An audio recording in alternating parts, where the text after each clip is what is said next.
Добар ден, прв дневник на македонската телевизија. Главната вест денеска ни доаѓа од Букурешт. Токму така, Македонија официјално не доби покана за членство во НАТО алијансата. Се остварија заканите на јужниот сосед. Грција во Букурешт со вето го спречи приемот на Македонија во НАТО. Иако ги исполни сите барања на алијансата, зашто доби официјално признание од членките на НАТО, сепак на крајот не ја доби поканата, што најави вчера американскиот председател Буш. НАТО треба да ги интензивира работата со Македонија за да осигура дека НАТО навистина го очекува денот кога Македонија ќе стане членка на Атлантскиот сојуз. 17 години после прогласувањето независност, Република Македонија беше поканета да присуствува на самитот на НАТО во Букурешт, кој се одржа од 2 до 4 април 2008 година. Владите на Република Македонија долго време ги спроведуваа реформите за конечен влез во НАТО алијансата. Откако сите препораки на НАТО беа исполнети, македонската делегација сосема оправдано ја очекуваше поканата за членство која требаше да се оствари. Но тоа не се случи. The Greek government has been very clear, including in this evening's discussions, that until and unless the name issue is resolved, there cannot be consensus on an invitation for the former Yugoslav Republic of Macedonia to begin accession. Заради проблемот што го има со нашето име, Грција стави вето на оваа одлука и Македонија остана надвор од алијансата. Грција го искористи правото на блокирање на вето. Тоа е тешка артилерија во дипломатијата и нив сигурно нема така ефтино да ги кошта ова што го направија. Меѓутоа, ние се соочивме со тоа. Како земја не ја добивме поканата за членство и покрај тоа што сите членки, тука морам да споменам сите, значи без исклучок и на Грција, јавно се произнесува дека нашата земја ги исполнува сите базични критериуми и стандарди за полноправно членство во НАТО алијансата. Сите препознаа и кажа дека Република Македонија заслужува да биде членка на НАТО и да седи заедно со нив на масите на кои што седат, заседаваат и носат одлуки. Дипломатијата своите постапки секогаш логично ги надградува низ историјата. Во едно друго време, во истиот тој Букурешт, многу слично како и во 2008 година, други земји одлучувале за Македонија. Разликата е во тоа што во 2008 ние бевме таму, бевме на маса. Значи, и во крајна линија, кога испадна блокадата, кога испадна спорот со Грција, бевме прашани. Значи, можевме да прифатиме, можевме да одбиеме. 913 нас не нема таму, затоа што во тоа време во Македонија не постои организирана сила која што би го извела тој процес и за нас е одлучувано без наше присуство. Така да, допирните точки што и во двата Букурешта, 913 и 2008 година, се случува своевидно негирање, значи идејата е како да се избрише од картата 2008 Република Македонија, 913 тогашната територија на Македонија и таа да се на некој начин нејзиното значење и било што да се минимизира и да се испрати во историјата. Во историска или фактографска гледна точка не може паралела да се воспостави. Меѓутоа, бидејќи историјата не е секогаш објективниот тек на настаните, туку и перцепциите за настаните, тоа беше секако момент во кој испливаа на површина нашите колективни национални фрустрации и чувството на неправда. Особено кога за судбината на Македонија се одлучува на дипломатска маса помеѓу големи сили.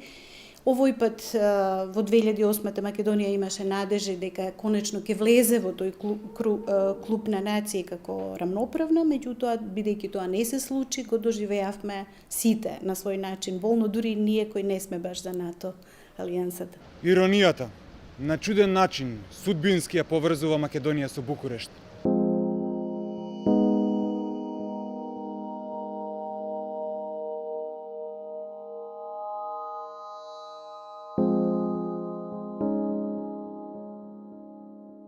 Тешко е да се определи најзначајниот, но со сигурност може да се докаже дека најтрагичен настан во многовековната историја на македонскиот народ се Балканските војни и поделбата на Македонија со Букурешкиот мировен договор од 10 август 1913 година.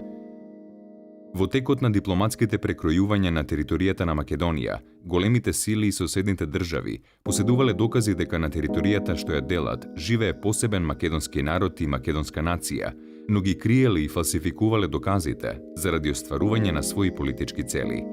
Во архивите на европските дипломатски центри во Париз, во Лондон, во Рим, во Москва, во Атина, во Истанбул се наоѓаат бројни сведоштва за македонското прашање, почнувајќи од Берлинскиот конгрес 1878 година до Балканските војни, кои сведочат за експанзионистичка политика на соседните балкански држави, именно за подготвување и окупација, поделба и анексија на територија на Македонија и за асимилирање на македонското население. Таквите документи најчесто не се во интерес на современите политики на државите и најчесто сакаат да ги негираат под изговор дека можат да го нарушат мирот помеѓу балканските народи денес. Приказната од нивна гледна точка е затворена и во таа приказна за жал не постои Македонија, не постои македонски народ и мислам дека воопшто тоа прашање во нивната перцепција не е некое големо прашање. Тие дури мислам дека во своето, ако сакате, дури оправдување, амнестирање од сопствената историска одговорност, бидејќи биле актери на тие настани, дури денес не прават никаква корелација со она што и се случува на Македонија. Букурешкиот мировен договор е последица на многубројни претходни билатерални договори помеѓу балканските држави, но исто така и на многубројни вооружени судири кои во Македонија континуирано се водат од Горноџумајското востание во 1902 година, од Илинденското востание во 1903 година, од Младотурското востание 1908 година, па се до Првата и Втората Балканска војна во 1912 и 13 година. Балканските држави ја објавиле војна на Турција со цел да ја прераспределат Македонија и останатите балкански владенија на Отоманската империја.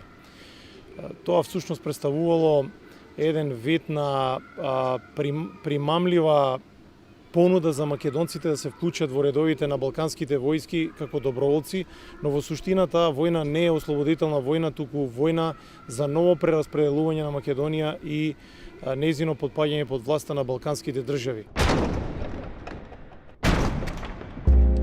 Првата Балканска војна започнала на 8 октомври 1912 година, откако Османлиската империја го одбила ултиматумот на Балканскиот сојуз, формиран помеѓу Србија, Бугарија, Грција и Црнагора, во кој ултиматум се барало од Османлиската империја веднаш да го исполни членот 23 од Берлинскиот договор од 1878 година и да воведе реформи во Македонија. Берлинскиот договор со член 23 и член 62 дава можност за конституирање на Македонија во форма на политичка и верска автономија во рамките на Османлиската империја. За Балканскиот сојуз, ултиматумот представувал само изговор за започнување војна против Османлиската империја, особено ако се има предвид дека Србија и Бугарија уште на 13 март 1912 година потпишале тајна спогодба за поделба на територии на Македонија под арбитража на рускиот цар.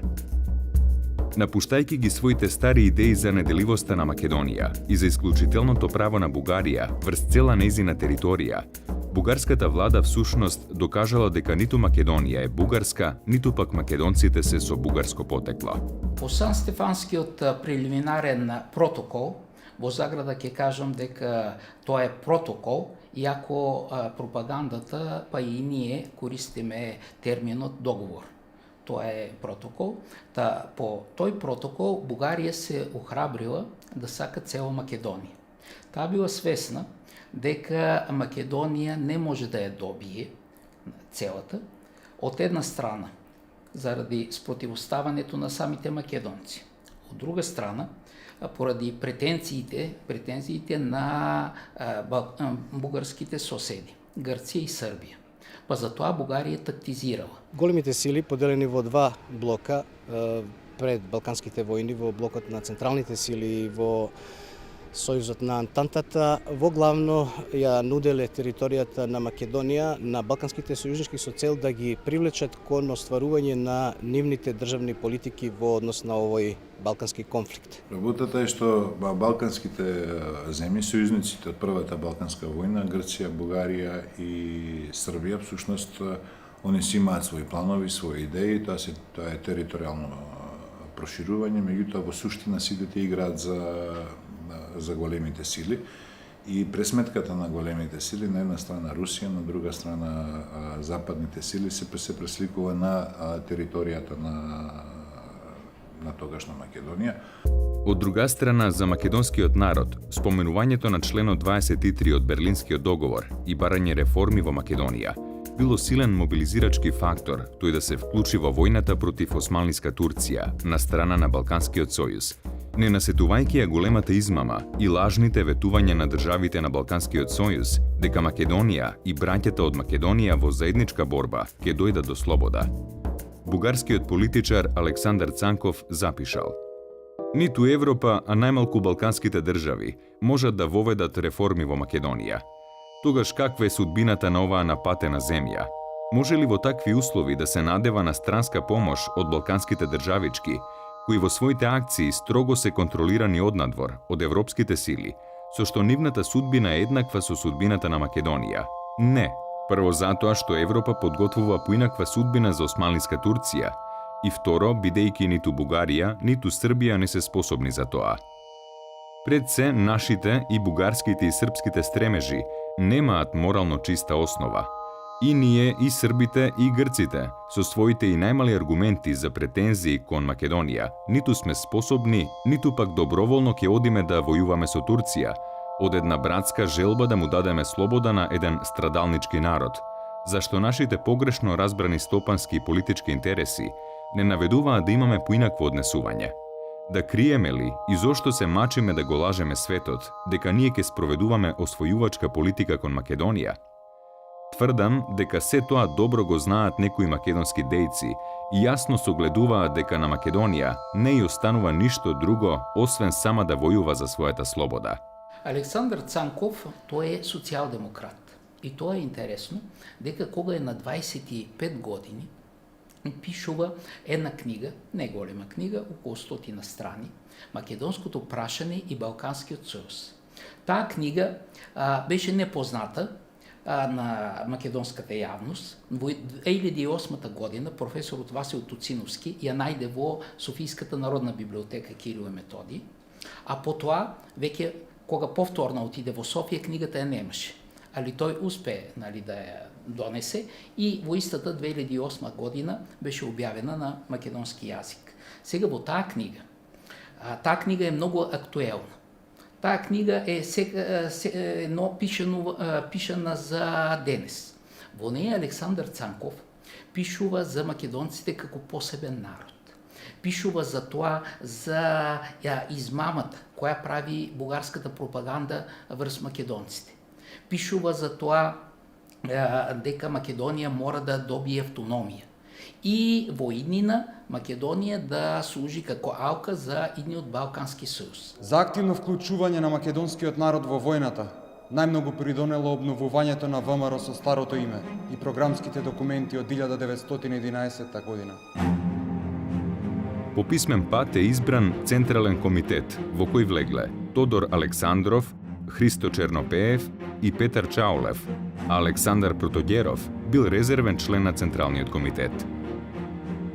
За задгранични представници били избрани Тодор Лазаров и Павел Христов. Централниот комитет на ВМРО донел одлука да се испратат 4 во сите 5 окрузи. За главен инспектор на сите војни формации бил одреден Христо Чернопеев. Свесна дека се уште нема доволно оружје, а и бројно не може да се мери со османлиската војска, во деновите кога се навестувало дека во скора иднина балканските држави ќе почнат војна против империјата, ВМРО ги менувала тактиката и методите на борбата. Со мали чети составени од 4-5 четници се вршеле диверзии на железничките комуникации и други објекти. На тој начин се мислело дека ќе се заинтересираат големите сили и ќе интервенираат да се подобри положбата на народот во Македонија. Македонците со големи очекувања го дочекале почетокот на Балканските војни, пред се на првата Балканска војна. По виците на балканските држави дека конечно ќе дојде до ослободување на Македонија, ги мобилизирале македонците во редовите на сите балкански војски. Голем дел од македонците се пријавиле како доброволци и во редовите на српската, грчката и особено бугарската војска.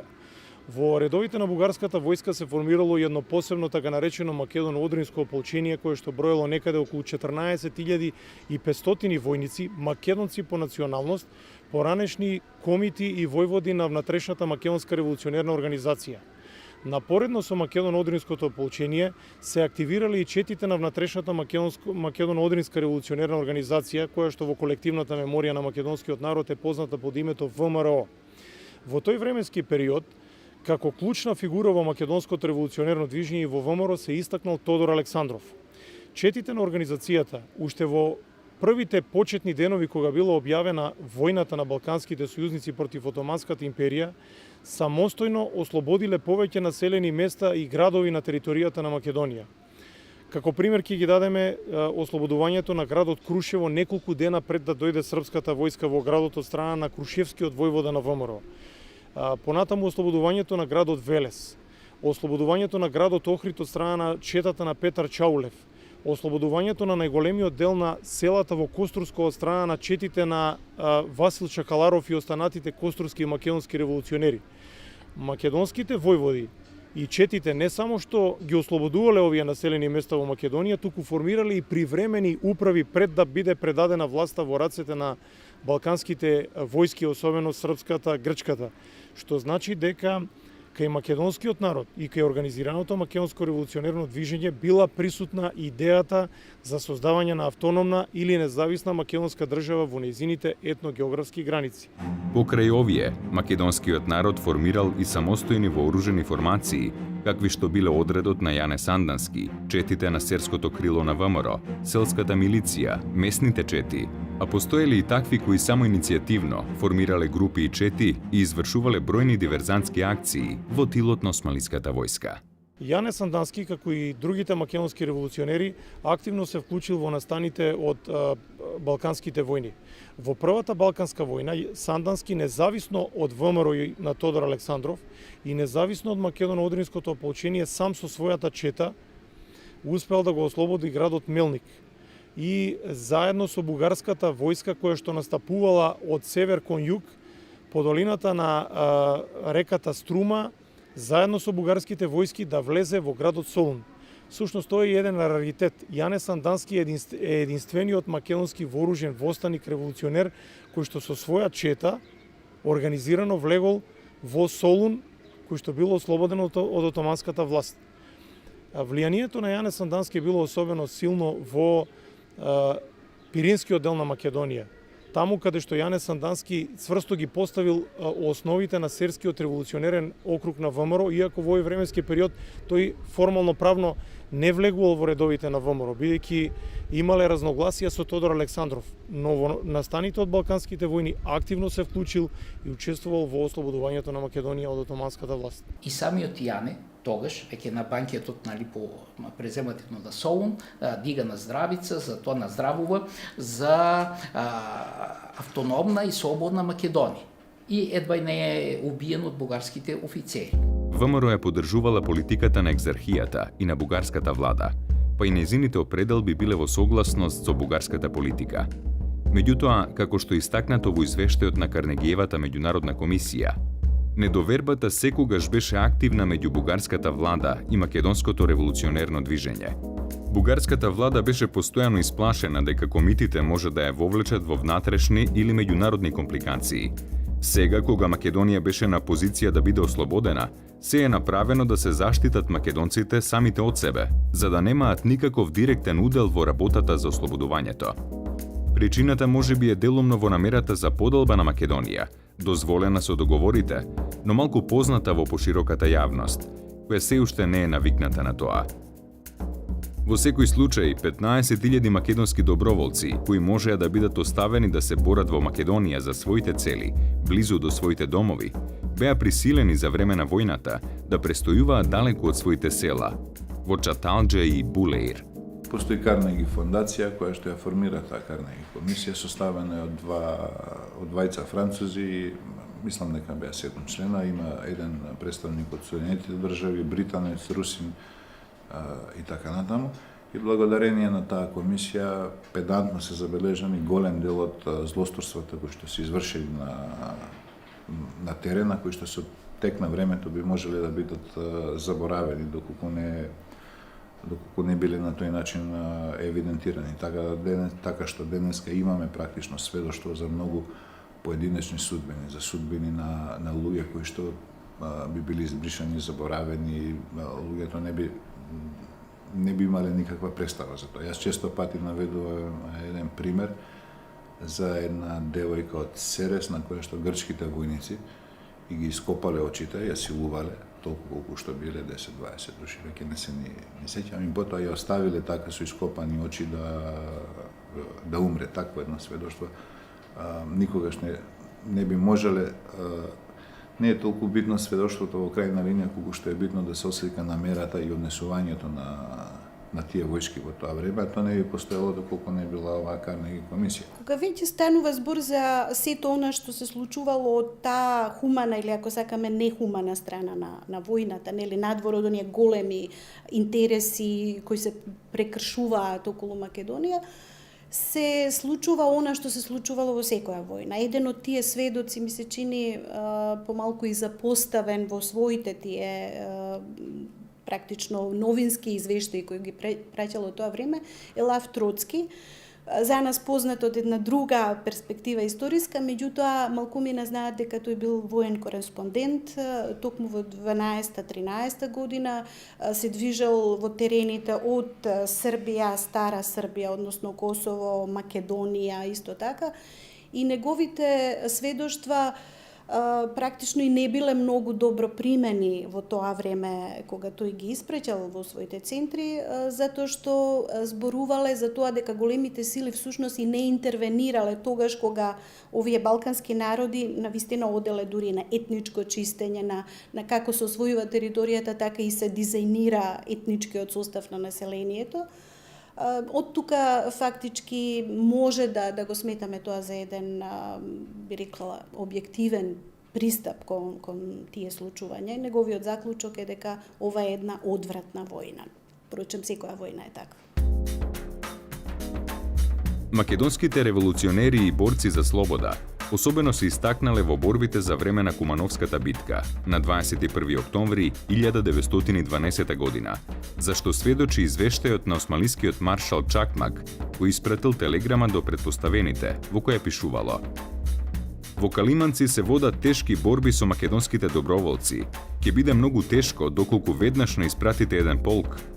А Карнегиевата комисија известувала: Она што беше наталожено е загубата на Македонија заради профитот на сојузниците. Стравот од вистинското ослободување на македонската нација донесе освојување од спротивставените страни. Во јануари, македонските легионери на генералот Генев започнаа да ја обвинуваат бугарската влада дека го измами народот за да ја продаде Македонија. Бугарија води двојствена политика. Од една страна, бугарската пропаганда во Македонија тогаш е трубела дека подпишаниот договор меѓу Србија и Бугарија е за тоа Македонија да биде ослободена и да добие автономија. А знаеме, нали, тоа таен прилог, нали, кој е баш за дележ на Македонија. Со тоа голем дел од македонците се измамени. Истовремено во самата Бугарија, па тогаш тази, можеме да кажеме директно, нали, таа така шовинистичка пропаганда велела за тоа, за ослободување, видите каков контраверзен лозунг, ослободување на Македонија и припојување кон татковината.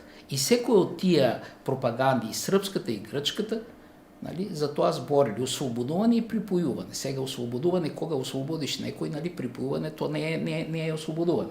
Добро, и излегува што македонците имат 3 татковини. Нали, Бугарија, Грција и Србија.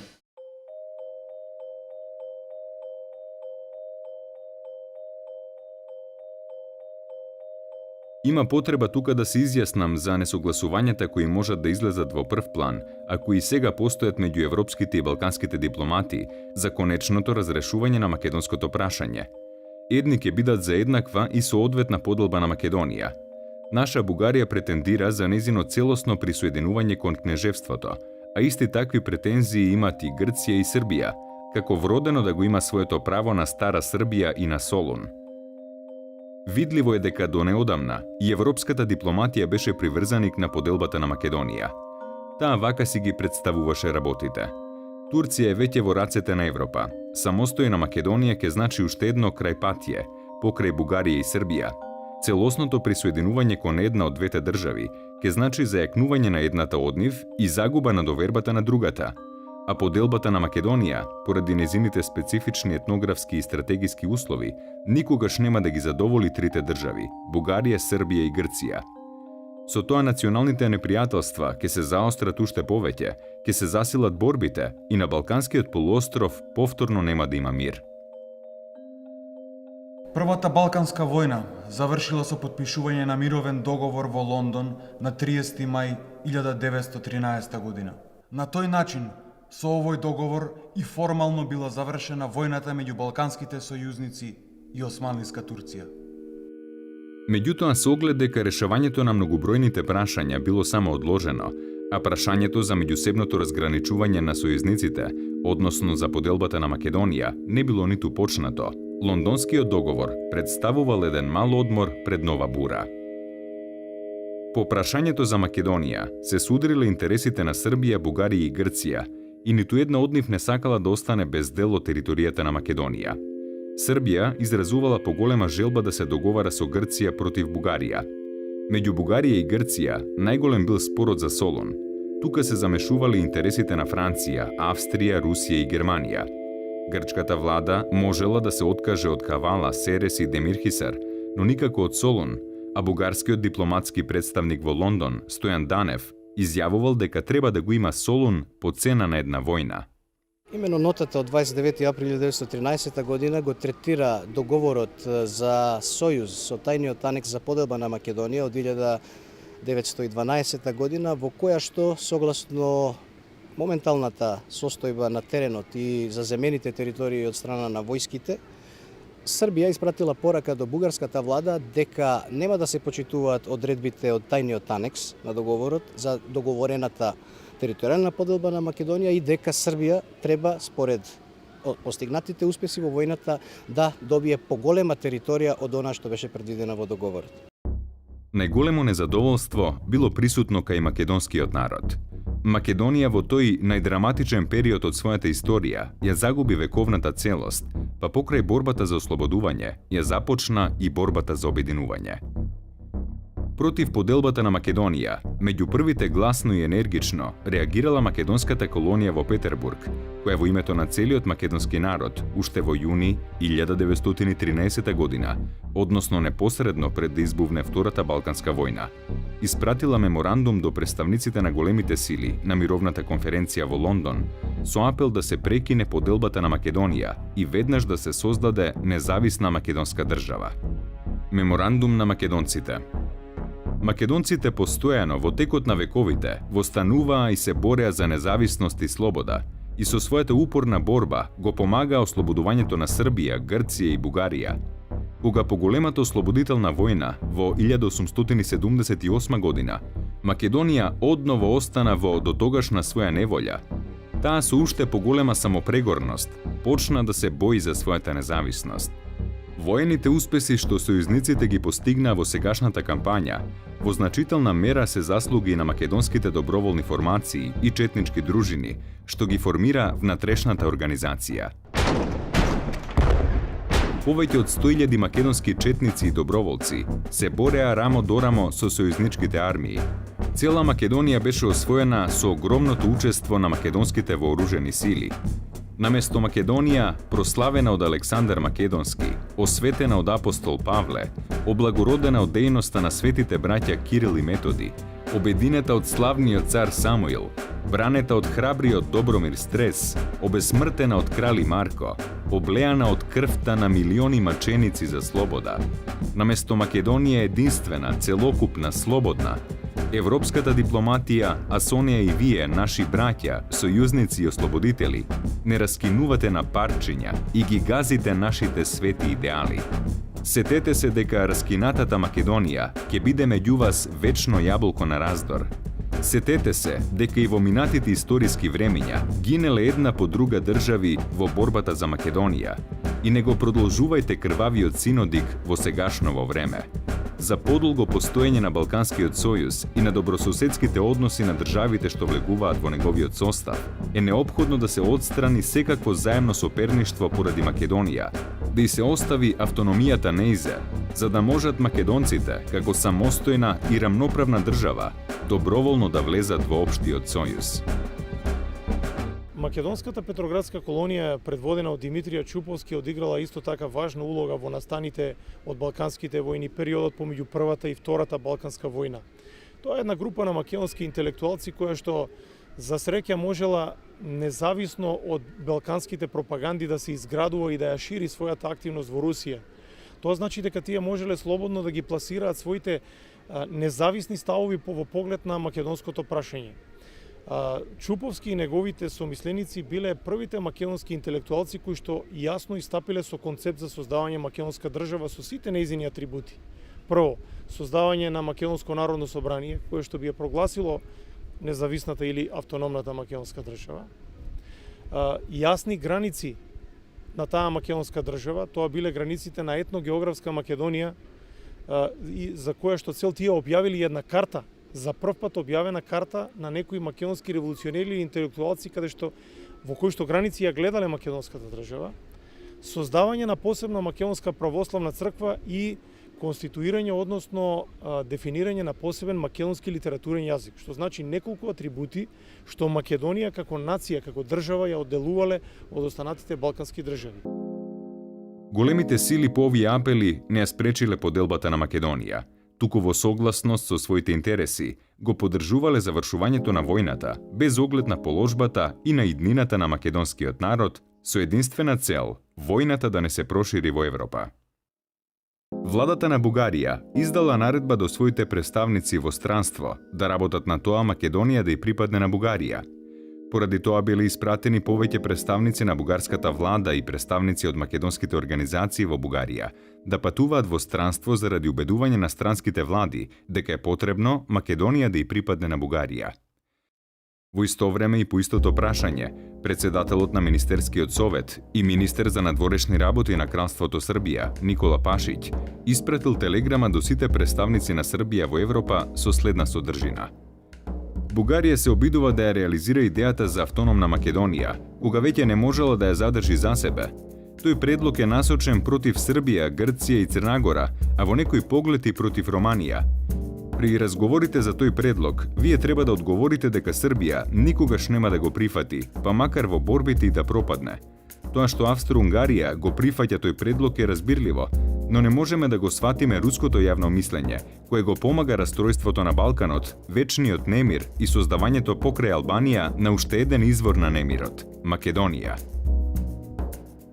Непосредно пред почетокот на Втората Балканска војна, министерот за надворешни работи на Австро-Унгарија, грофот Берхтолд, го повикал српскиот представник во Виена, Јован Јовановиќ, при што му ја изложил идејата за автономија на Македонија и нагласил дека таму населението се словени, а не чисти срби и бугари. Зарем таа не може да биде автономна Македонија? Во вашиот договор со Бугарија ја спомнувате таа можност. На што српскиот представник одговорил: Македонија можеше да биде автономна само во Османлиската империја. Во договорот таа можност се споменуваше само формално да се задоволи желбата на бугарите. Создавањето на една автономна Македонија по освојувањето на тие територии би била проблематична и за самата Бугарија. Во тоа време, србите веќе ги започнале подготовките со грците за војна против Бугарија. На 21. јули 1913 година, по катастрофалниот пораз во битката на Брегалница, бугарската влада уште еднаш ја замолила владата на Австро-Унгарија да преземе иницијатива и да организира една конференција на големите сили, на која ќе биде регулирано прашањето за автономија на Македонија, како и други прашања отворени со оваа војна. Русија изразила согласност со оваа иницијатива и била подготвена да ја поддржи идејата на Бугарија и Австро-Унгарија, но Германија не се согласувала со тој предлог. Британскиот министер за надворешни работи Едвард Греј му предлагал на францускиот министер Пишон да направат предлог за прелиминарен мир, како што тоа го направиле со османлиска Турција, но формален предлог не подготвиле. Во таквите услови, српскиот представник во Германија, Бошковиќ, сугерирал: сега треба наенергично да се интервенира, Бугарија да ги прифати барањата на сојузниците. Доколку не ги прифати, треба веднаш да се изврши анексија на освоените територии. Тој чекор прва да го преземе Грција, зашто има подобри односи со големите сили. На тој начин големите сили ќе се стават пред свршен чин. Според моето мислење, прашањето за анексија, политички и правно го возможува Лондонскиот договор за мир. Време за одолговлекување нема повеќе. Со бугарите не треба повеќе да се водат дипломатски преговори, туку ако не пристанат на нашиве услови и не дадат брз одговор, веднаш да се изврши анексија. После сите настани и големите сили сметаа дека тоа решение е последната резерва. Кога Бугарија претрпела катастрофален пораз, големите сили ја увиделе состојбата дека набрзо ќе се дојде до разговори за прекројување и верификација на тие воени успеси, со што била напуштена идејата за формирање на автономија на Македонија. За големите сили не било значајно што ќе се случи со македонскиот народ, туку која од соседните земји ќе добие најголем дел од незината територија. Повеќето европски држави предпоставувале дека официјалните барања на Србија во однос на територијалните проширувања ќе бидат поумерени од грчките. Затоа ги поддржувале незините барања и ја поттикнувале српската влада да истрае, ветувајќи дека ќе добие целосна поддршка. Особено силна поддршка ветувал францускиот министер за надворешни работи Пишон, кој во таа смисла дури вршел и притисок врз српската влада. Австро-Унгарија како една од најинволвираните големи сили во Балканскиот судир, именно се плашела од претераните барања на српските и на грчките делегации во однос на мировна конференција и подоба на територии, но непосредно пред почетокот и после поразот на Бугарија сепак увидела дека србите нема да бараат прекумерна територија во Македонија, а дека именно таквите барања ќе ги постави грчката дипломатија. Но кај австро-унгарската влада сепак преовладувал ставот дека на Србија треба да и се одземе поголем дел од освоените територии, за да не стане преголема и пресилна и да ја принуди Австро-Унгарија на јужните граници постојано да биде во подготовка за борба, а во Босна и Херцеговина да одржува големи сили и многубројни утврдувања. Непринципиелноста на австро-унгарската влада се потврдила и со тоа што македонското население, кога биле во прашање бугарските интереси, го нарекувала бугарско, а кога ги застапувала грчките интереси, тоа било словенско. Поради се ова, Австро-Унгарија изјавила дека ќе бара ревизија на престојната спогодба од страна на големите сили, доколку не бидат задоволени незините ставови по тоа прашање. На тој начин настојувала да го спречи ослабувањето на Бугарија, дури со тоа би и помогнала и да се засили и покрај поразите на бојното поле. Според Берхтолд, суштината на спротивностите меѓу Австро-Унгарија и Србија била во тоа што српската политика, откако во Србија на власт дошла радикалната партија, почнала да ја остварува големо српската идеја за обединување на сите срби во единствена национална држава Србија и со тоа тежнеела од Австро-Унгарија да ги одвои областите кои биле населени со срби. Остварувањето на големо српската програма ја водело Србија во конфликт со Австро-Унгарија. Поради тоа Берхтолд излезот го гледал единствено во тоа Србија со сила, односно со вооружена акција, да се принуди да се повлече од своите големо српски амбиции и да и стане лојална на Австро-Унгарија. Русија се залага за Србија. Бугарија исто така мисли дека Русија ќе ја даде подкрепа и навистина Русија дава подкрепа Бугарија да добие еден голем заем от френски банки, за да може да води войната. Бугарија истовременно мисли за подкрепа од страна на Русија, ама и од страна на Австрија. Значи, како секогаш, нали, седи и на два тоа столчиња, нали, и така. Русија подкрепа Србија, истовременно Русија и Франција подкрепат Руманија, за војни на Руманија да се приклучи кон нив, и тоа става. Така, тие имат подкрепа, Грција има подкрепа на Велика Британија, а во еден момент, нали, по роднинство, има подкрепа и од германскиот кајзар. Така што е, нали, состојбата околу Балканските војни. Француската влада се сомневала во можноста за создавање на автономна Македонија, сметајќи го таквото барање за нереално. Сличен став зазели и владите на Русија, Италија и на Велика Британија.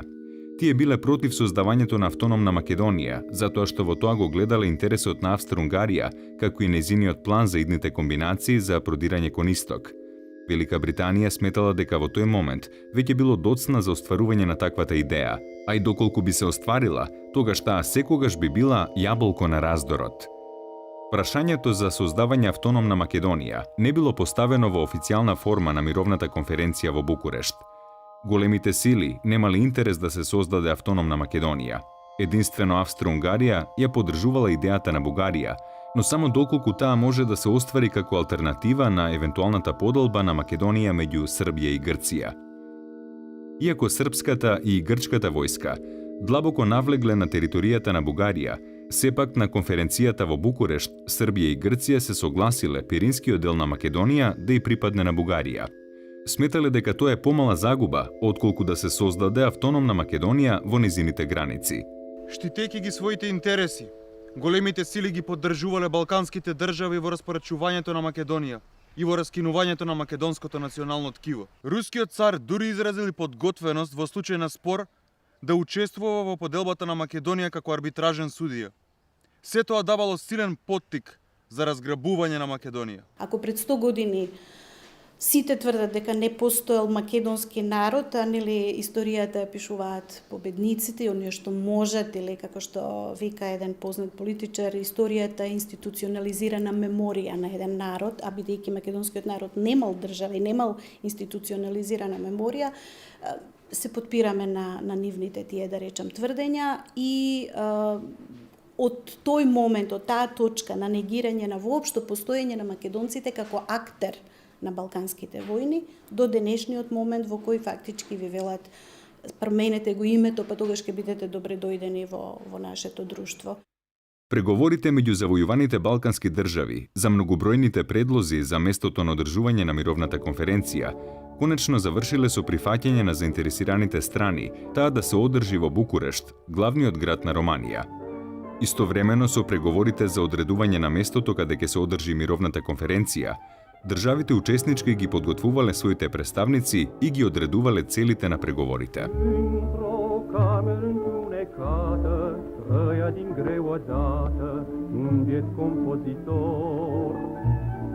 Lumea nici nu vroia să asculte cântecele lui multe, pline de vis și dor.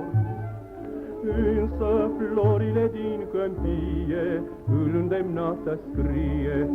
Српската и грчката влада имале цел да добијат што поголема територија од Македонија, од онаа која била предвидена со подпишаните билатерални спогодби непосредно пред војната. Видете, на Букурешката мировна конференција учествувале профили на многу моќни и влијателни политичари во балканските држави. Ако тука го споменеме фактот дека присуствувал грчкиот премиер Венизелос, еден способен политичар од грчкото политичко милје, кој што долги години бил влијателна фигура на грчката политичка сцена. Тука присуствувал неизбежниот Никола Пашич, српски политичар кој што со години се наоѓал на владеачки позиции во Србија и понатаму во кралството на србите, хрватите и словенците. Значи, балканските држави ги праќале своите највлијателни политички фигури и пред се председателите на влади или министрите за надворешни работи. Тоа е доволно говори дека тие обрнувале големо внимание на Букурешката мировна конференција. но за волја на вистината треба да се каже дека Букурешкиот мировен договор е еден многу штур документ, подпишан на неколку страници, со неколку протоколи кои што воопшто не го тангирале или не го засегнувале решавањето на македонското прашање. На ниту една од пленарните седници на Букурешката мировна конференција не се разговарало за македонското прашање и како државно, или како национално, или како малцинско прашање. Бугарската влада била во многу неповолна положба. Таа сакала да се почитуваат билатералните спогодби.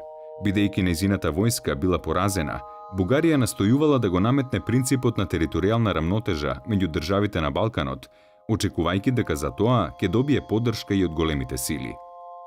За состојбата во Бугарија пред заминувањето за Букурешт, многу сликовито говори Симеон Радев, роден во Ресен, Македонија, член на бугарската делегација на мировната конференција во Букурешт. Во своите текстови тој запишал: Мисијата која ни ја постави бугарската влада беше тешка, трагична.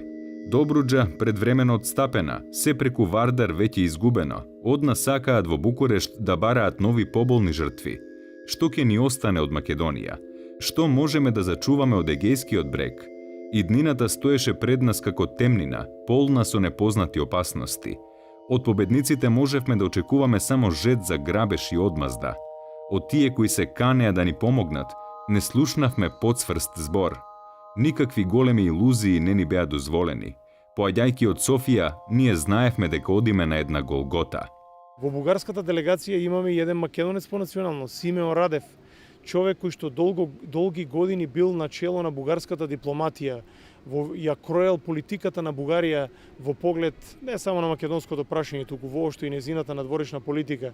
Како факт ќе го истакнам податокот дека тој еден временски период бил назначен и за амбасадор на Бугарија во Соединетите Американски држави, што значи дека уживал високи позиции и значајно место, бил моќна фигура. Но за жал, тој е единствениот македонец кој што се потпишал под Букурешкиот мировен договор, односно под поделбата на Македонија помеѓу балканските држави. Поделбата на териториите секогаш представува тежок проблем, особено кога се водат две војни за зграбување на туѓа земја. Дипломатската војна меѓу балканските земји за македонската територија почнала непосредно по Берлинскиот конгрес во 1878 година. Професорот Гибонс во својот труд Новата карта на Европа, студија за современите европски национални движења и војни, истакнува дека главната жртва на интригите на Берлинскиот конгрес беше Македонија.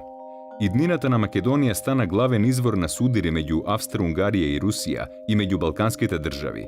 Во Атина, Софија, Белград, Букурешт и Цетиње, дипломатите на Русија, Австро-Унгарија и Османлиска Турција, од сабајлината на Берлинскиот конгрес до предвечерието на сегашните балкански војни, играат игри едни против други, настојувајќи секогаш да ги искористат балканските држави како пиони во нивниот користољубив судир.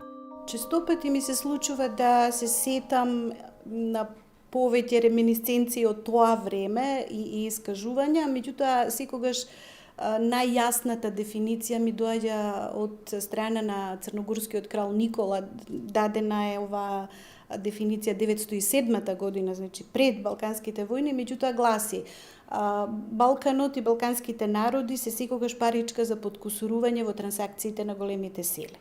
Тоа се случува и денес.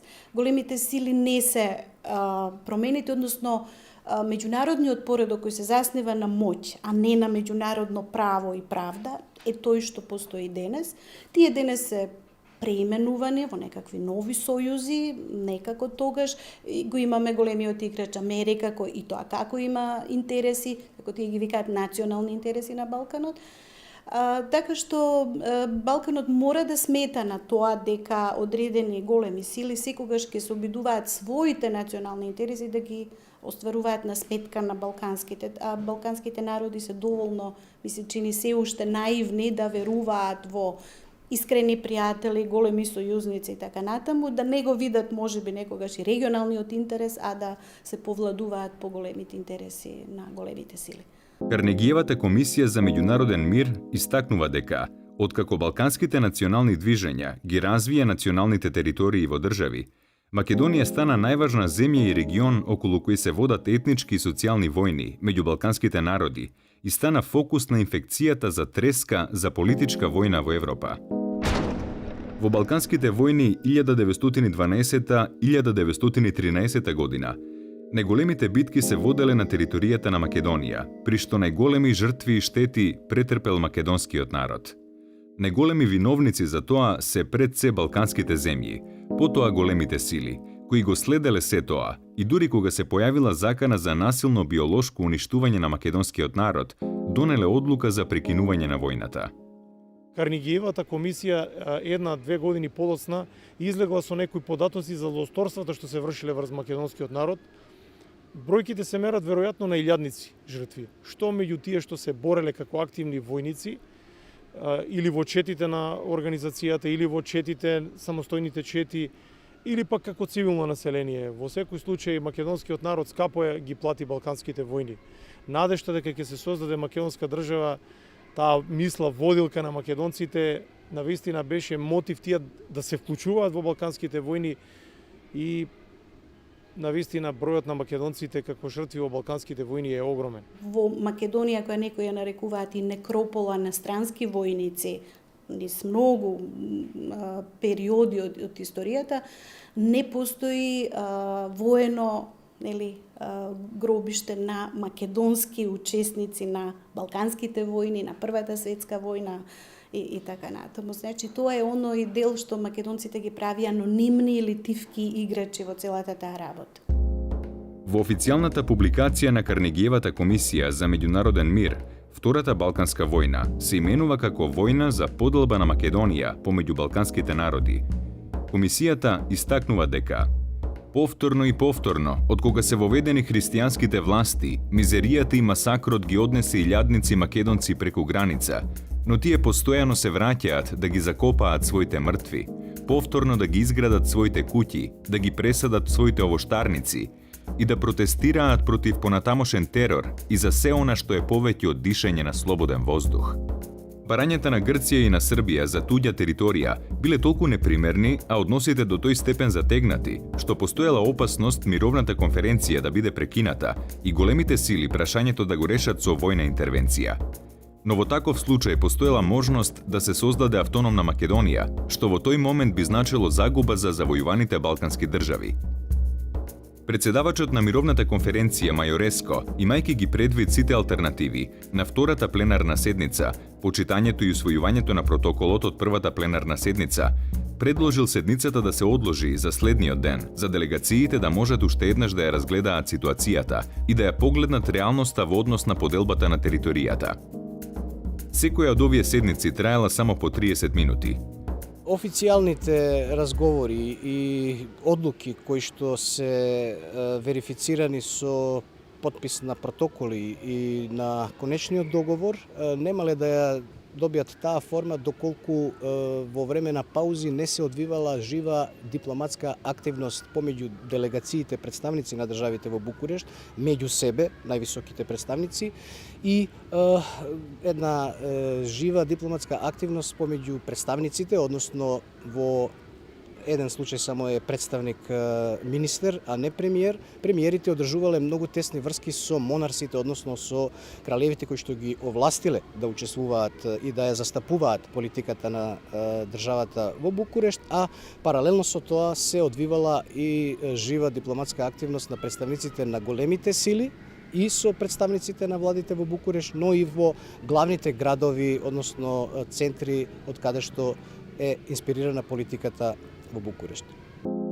Начинот на кој се однесувале балканските земји кон поделбата на територијата која била окупирана по османлиското повлекување, секојдневните менување на границите, давањето спротивставени предлози за статусот на народностите, жртвувањето на населението за тоа што не сакало да ја прифати новата окупаторска власт, говори за тоа дека сите балкански влади биле свесни дека ја распарчуваат и ја окупираат македонската територија и дека со помош на големите сили тоа треба да го направат што побрзо, зашто интервенцијата на големите сили и ревизијата на мировниот договор можеле да бидат во полза на Македонија и на македонскиот народ, со оглед на можноста за создавање на автономна Македонија со престолнина во Солун. Почетокот на мировната конференција во Букурешт не давал никакви надежи дека завојуваните држави ќе воспостават мир. Предлозите за територијалната поделба, особено за поделбата на Македонија, биле толку спротивни меѓу сојузниците и Бугарија, што се заканувала опасност војната да продолжи до целосно уништување на Бугарија како држава. Во дипломатските кругови, представниците на големите сили се согласувале во мислењето дека барањата на сојузниците се преголеми, а дека бугарите се непопустливи. Затоа се договориле да превземат соодветни мерки за доближување на ставовите помеѓу завојуваните балкански држави. Во разговорот со австро-унгарскиот дипломатски представник во Букурешт на 3 август 1913 година, Пашиќ добил категоричен одговор дека Австро-Унгарија не може никако да дозволи Србија да ги добие Штип, Кочани, Радовиш и Струмица и дека ќе бара ревизија на мировниот договор, затоа што ги навредува политичките интереси на Австро-Унгарија. Врз српската делегација, такви слични влијанија вршел и рускиот дипломатски представник во Букурешт, кој имал постојани директни врски со неа, а притисок правел и преку романската влада. Шебеко му сугерирал на Пашиќ да направи се што може за да се постигне спогодба со Бугарија, но Пашиќ го отфрлил предлогот на Шебеко. Пашиќ очекувал дека Бугарија ќе мора да ги прифати сите барања кои ќе ги постават Србија и Грција во однос на поделбата на територијата на Македонија. Меѓутоа, Бугарија зазела став од Србија и од Грција да го добие тоа што го загубила на бојното поле, а со Романија да склучи сепаратна спогодба, давајќи согласност за територијата која таа ја барала. За таквиот став, бугарите очекувале поддршка од Русија, Австро-Унгарија и од Романија. Грчката делегација останала упорна во незините барања, особено кога во прашање била Кавала. Францускиот министер за надворешни работи, Пишон, се обидел преку српската влада да влие на грците за да ги намалат нивните барања. Но тие се заканувале со нови барања. Пашиќ не сакал во прашањата помеѓу балканските земји да се мешаат големите сили. По тоа прашањето имал голема поддршка од Венизелос. Уште од почетокот на мировната конференција, двајците успеале да им го наметнат принципот Балканот на балканците, со што го исклучиле нивното непосредно учество во преговорите. Србите одлучиле да ги намалат нивните барања, но воедно очекували попустливост од страна на бугарите. Борбата околу тие позиции спогодби предстоела и таа се водела во текот на целото траење на мировната конференција. Конечно, текстот на мировниот договор бил формулиран, изработен и усвоен на 10 август 1913 година, а го потпишале сите држави учеснички на мировната конференција во Букурешт. Србија ги добила вардарскиот дел на Македонија, Косово, дел од Метохија и дел од Санџак. Со тоа била зголемена за 39.000 квадратни километри и 1.290.000 жители. Црнагора ја добила територијата Васојевиќи, дел од Метохија и дел од Санџак. Незината територија се зголемила за околу 7.000 километри квадратни и за околу 260.000 жители. Грција ги добила Северен Епир, егејскиот дел на Македонија, дел од Западна Тракија и бројни острови во Егејското море. Со тоа се зголемила за 51.300 километри квадратни и за 1.624.000 жители. Бугарија го добила Пиринскиот дел на Македонија, Струмица со околијата и дел од Западна и Источна Тракија. Таа се зголемила за 21.000 квадратни километри и со околу 600.000 жители. Излез на Егејското море, Бугарија добила од сливот на Места до сливот на Марица, со пристаништето Дедегач. Романија ја добила Јужна Добруџа и се зголемила за 800 километри квадратни со 303.000 жители. Територијата на Македонија до Балканските војни го представувала централниот и најзначајниот дел на Балканскиот полуостров. Таа се граничела на север со Шарпланина, Скопска Црнагора, Козија, Кирила. Западните граници се протегале преку планините Кораб, Јабланица, Грамос и Пинд, на југ по реката Бистрица до Егејското море и на исток до сливот на реката Места. Со Букурешкиот мировен договор од 10 август 1913 година, Македонија била поделена на тој начин што најголемиот дел, односно егејскиот дел на Македонија, или 51%, го добила Грција, Вардарскиот дел на Македонија, или 37%, го добила Србија, Пиринскиот дел на Македонија, или 10%, го добила Бугарија и Албанија добила 1,6%. Именно Букурешкиот договор, како завршен договор во Балканската војна, со кој што е завршена војната, ја поделил територијата и го поделил населението кое што до тогаш било под суверенитет на Отоманската империја на која што не е било дозволено, иако таа барала да ги застапува интересите и државни и на населението, не е било дозволено да учествува на конференцијата во Букурешт. Букурешкиот мировен договор представува единствен меѓународен договор кој не го подпишале сите големи сили и кој во голема мера бил против нивните интереси. Односно тоа не го направила Австро-Унгарија. Всушност, ова е една и од причините за отпочнувањето на Првата светска војна, како и за вклучувањето на Бугарија и на Турција во централните сили. Исто така, големите сили не ги зале предвид барањата на македонскиот народ, кој од повеќе асоциации, особено од Русија и од Швајцарија, интервенирал да се зачува идентитетот на македонскиот народ и единството и целината на македонската територија. Со таа поделба, македонскиот народ ја доживеал најголемата измама и ја изгубил довербата во своите соседи, што имало негативни последици во Првата и во Втората светска војна. Македонското прашање не само што не е решено со Букурешкиот договор, туку е ставено во форма на забрана на негово потенцирање, па затоа и почнало асимилирањето, денационализацијата и екзодусот на македонското население, особено на она во егејскиот дел на Македонија, се со цел да му се уништи коренот и да му се изгуби името. Тоа го докажуваат промените на топонимите и доселувањето население со поинаков етнички и верски карактер. Македонскиот народ, како многу пати во историјата, и денес е принуден да се бори за сопственото име, за идентитетот, за својот јазик и за обстојување на својата држава. Сме поминали низ многу потешки ситуации од ова, низ многу потешки моменти и потешки години. Ќе поминеме низ ова, ќе излеземе уште посилни. Република Македонија ќе опстои, нашиот народ и ова ќе го издржи. Ќе продолжиме по патот кој што сами го определуваме. Ќе продолжиме со нашите напори за уште поголем напредок, за уште поголеми реформи. Секој оној кој што мисли дека на овој начин ќе не спречи како народ или како држава да ја оствариме онаа идна која што ја посакуваме, силно греши. Некој ќе освати тоа порано, некој подоцна, ние тоа веќе го знаеме.